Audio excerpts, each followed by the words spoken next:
All Ready? right. Yeah. Okay, we're up to Perek Dalid Halacha Vav. We are still in the entering the abyss.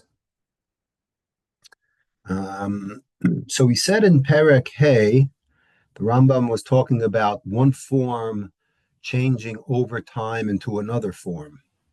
Right? He gave the example about the water next to the right the earth next to the river. So over time, one form could get subsumed into the other form. So that's he did mention that it does take time though. So what are the other elements that affect this change of one element into another element? So here in Halach above, he says Vishinu Zeh, and this constant change over time of one of the four, remember, earth, wind, fire, water, one of the forms taking a form of another element. So that change, it's caused by the orbit and by the rotation of this galgal that we're living in. Now, I'm not sure if he's referring to the orbit of the Earth around the sun, or the Earth on its axis. I'm not really sure what the Rambam is referring to. But anyways, the this orbit, this sviva, is the cause of over time these changes of the elements. So he says, "Yischabru arbasan v'yimehen sha'ar galmei b'nei adam b'nefesh chay etzemach ve'evenu mateches." Right? This orbit causes these four, earth, wind, fire, and water, these elements to, on the one hand, combine and form whatever it's forming. People, objects, uh, vegetation, right? Geological phenomena, right? Over time, right? Like how the Grand Canyon was formed, right? Over time, over millions of years.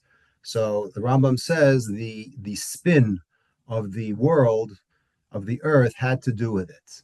Okay, v'ha'el nosen l'chol golam v'golam tzur ru'uyalo ayidei malach ha'asiri.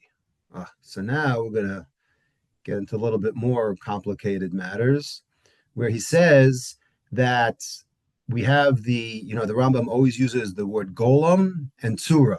So golem is the actual matter, and tsura is the actual form. Okay, and those two go hand in hand. So the golem is a combination of one of these four elements. Now, how does an object though get its tsura? How does it get its appearance? God gives every single object in the world its appearance through a angel.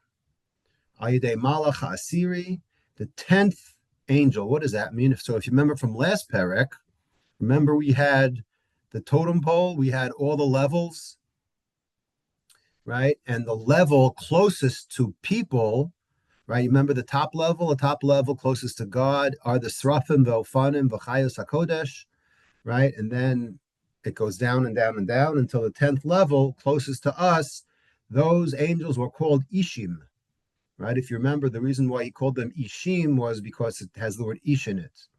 So according to the Rambam, that those angels, okay, give us our tsura, okay? La'olam, so we're up to number 7. La'olam ena taroa golam below tsura or tsura below golam. Right? We just said a minute ago that these two things, the object, right, and the actual matter and the form, what we call tsura, go hand in hand. You can't have one without the other. Ella lev ha'adam hu shemchalek guf hanimtza bedaito. Right? It's up to us. It's up to the person who has understanding to see the difference between the two. He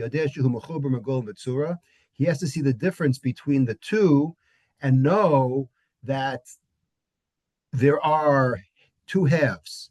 There's the golem and there's the tzura. And you have to distinguish between the two. But both of those two comprise the element. And this person with the understanding knows that there are bodies that are comprised of all four elements. That's one possibility, to have all four elements. V'gufim shagalman pashut. Then there are bodies that are very, very simple. They don't have four of the elements. They just have only one of the elements. Ve'ena mechuber megolam acher.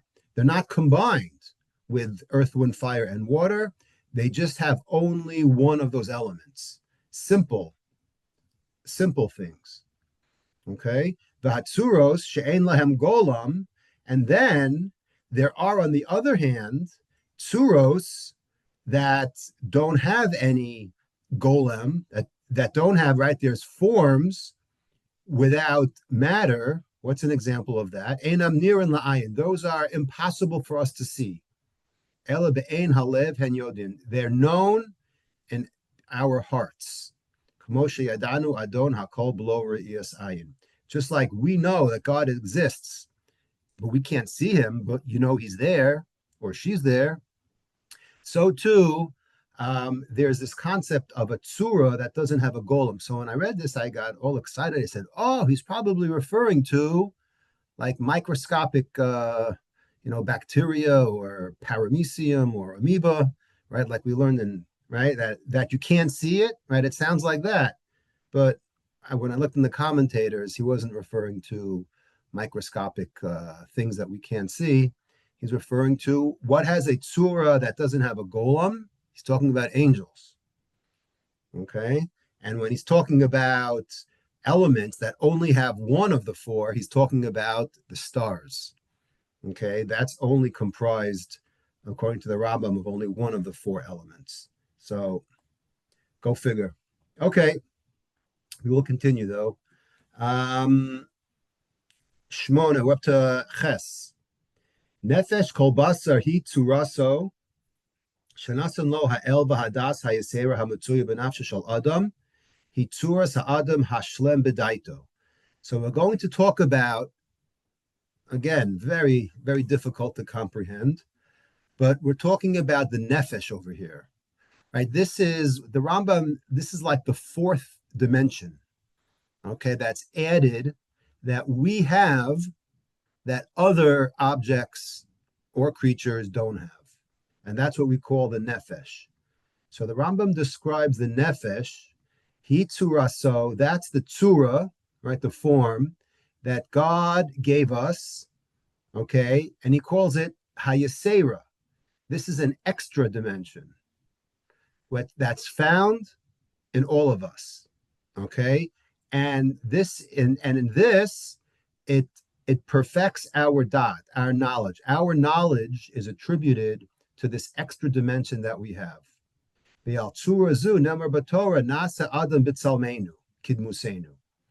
this tzura is what the pasuk in Bereshis is when God creates Adam. He says, "Nasa Adam b'tzalmeinu kidmusenu." Klomar, shetihielo tzura hayodas umasegas hadeos she'ein lahem golem.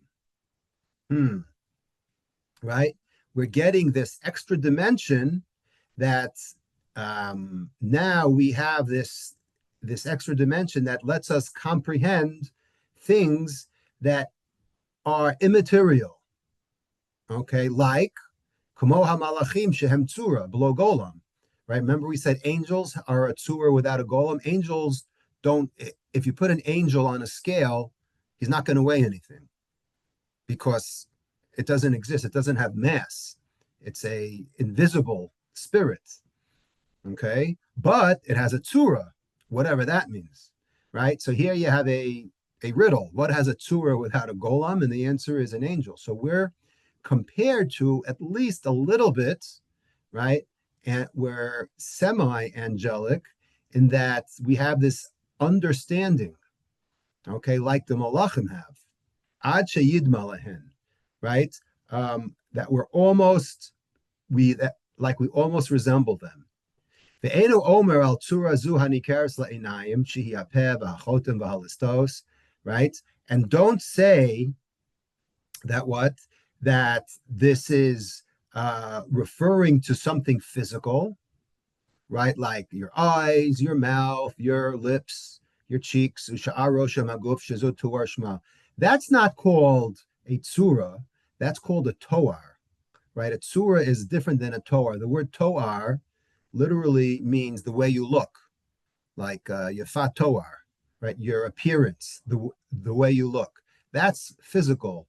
Tsura is on a higher level. Ve'ena hanefesh hamutzui l'chol nefesh chaya sheba ochel v'shote umolud umargish umaharer, right? And this, it's not the soul, right, which allows people to do bodily functions such as eat and give birth and feel and think. Ela hadeya shehi tzuras hanefesh ubetzuras hanefesh kasav medaber v'tzalmenu kidmusenu. It's not our soul per se, it's our intellect, it's our das. That is our tzura hanefesh, which the pasuk talks about b'tzalmenu kidmusenu. Okay, that we were created in the image of God. So through this daya that we have, right, this gives us the ability to perceive. Upa'amim rabos tikara zos hatsura nefesh v'ruach. Okay, and this tsura, this form, is what we call nefesh, or another word is ruach. It's either nefesh or ruach. Ulefichach tzarech lehizaher b'shmosan. Therefore, we have to be careful regarding these two names of nefesh and ruach. Shelo yita adam behem, so we don't err, we don't make a mistake. The kol shem b'shem yilamed me'inyano. Each of these two names has a different characteristic that the Rambam will probably talk about in the next few halachas. So we will stop here tonight.